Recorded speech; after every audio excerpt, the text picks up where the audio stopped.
Is God lost? Like many of us feel that way.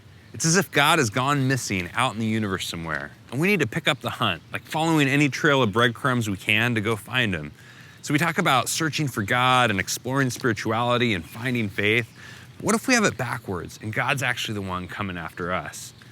What if it's not so much about hitting the trailhead and ramping up our search for God as it is about coming out of the bushes and letting him find us? Like maybe it's not so much about discovering the light and flipping it on as it is stepping out of the shadows and laying our lives vulnerably before our Creator who comes in love to redeem us. You know, Jesus reveals this God who's coming after our world, this God on the prowl, hunting down his world for reconciliation. And the question that we're faced with is not so much, did we search hard enough? Did we jump high enough? The question is, do we want to be found? I wrote this book to try and help us explore this outrageous pursuit of God.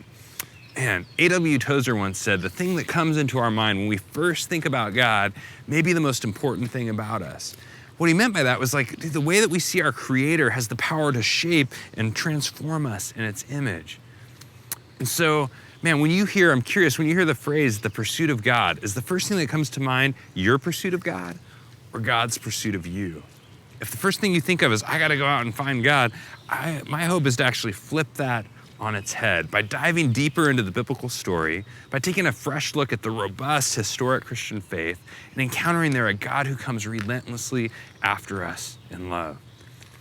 And I want to deal with some of the tough parts of the story too, things like sacrifice and wrath and atonement, parts that can kind of make us go, dude, I don't know if I want that God to find me, right? That can feel a little scary.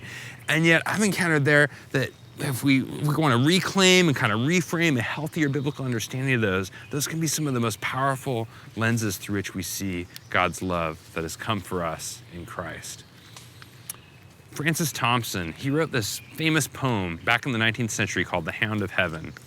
I like to think he called it that because God's love is like that, kind of like this hound coming after a rabbit, right? That God is willing to kind of crash through our distance and crush down our idols to get to our heart. So I want to invite you to explore that God together with me. The God revealed in Jesus Christ, the God of the historic Christian faith, man, the pursuing God, and his reckless, irrational, obsessed love that's dying to bring us home.